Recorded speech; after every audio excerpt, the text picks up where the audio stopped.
seems like this team has figured out how not to change the way it plays regardless of the circumstances. Maybe a dicey beginning, maybe a better third period, but they just going down early, they just stick with it, right? And they just kind of keep the way they're going. Yeah, I don't mind. You know, first period we start off slow, but we didn't really give up much.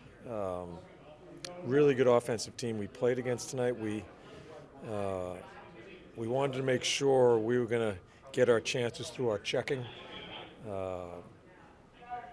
Ups and downs in the game. I thought Urs made some key saves at key times for us.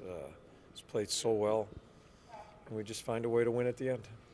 Is there something you guys have seen between Paling and Farabee that you keep going to that, trying that combination, and it works out tonight for him? Yeah. Well, Pales has played himself in a position where he's just demanding more ice time, and him and Beasley have had some chemistry along the way, and I think he does. The thing that really helps me with him is his skating. He can skate.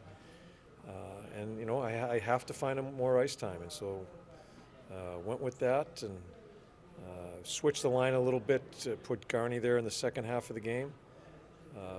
But everybody contributed. On the first goal by the Devils, what did you see as in terms of the defensive zone breakdown? I don't even remember it. Mikey McLeod on the right post, wide open. Yeah, I'm not gonna go through a breakdown of the goal. I'll think about good things. We won the game. Did you talk to Deloria though? It looked like you were talking to Nick on the bench after that. Yeah, the first play is we want to go forward. Nick bumped it back, and we didn't have anybody there, and we always want to try to go north. And if you can't go north, I just want them to protect it. We just don't want to bring pucks back because it just allows them to gain the zone with more people, and it causes us problems. But that's not really what happened on the goal. So many different things can happen on a goal against, and I'm not going to explain them all right now. Have you seen a lot of confidence out of Urson right now in what he's doing? Yeah, he's a real confident kid anyway.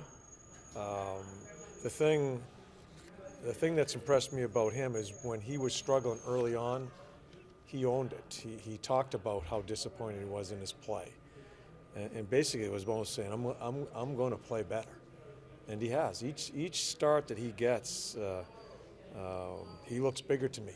He just looks. He settles us down in the third period. Overtime, he makes some great saves to keep it tied, so we have a chance to win it. So each game, he's playing better and better. What was the biggest difference between this game and the game from a few weeks ago that led you to win? I don't even remember the game from a few weeks ago. I don't. I really don't. Just in terms of, I don't know how much notice Urs has had for these games with the situation that you're in, but the fact that he has been kind of in and out of the lineup the early part of the season, I'm sure has helped him adjust to this situation. Who's that, Urs? Yeah.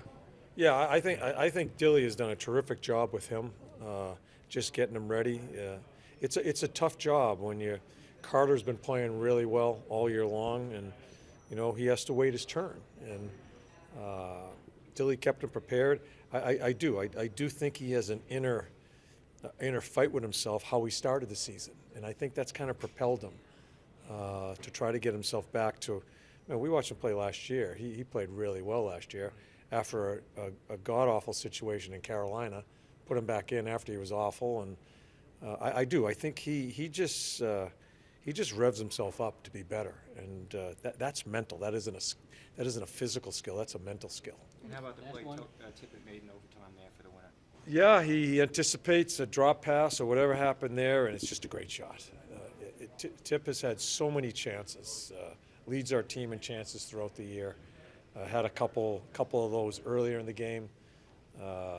It's good that he gets rewarded.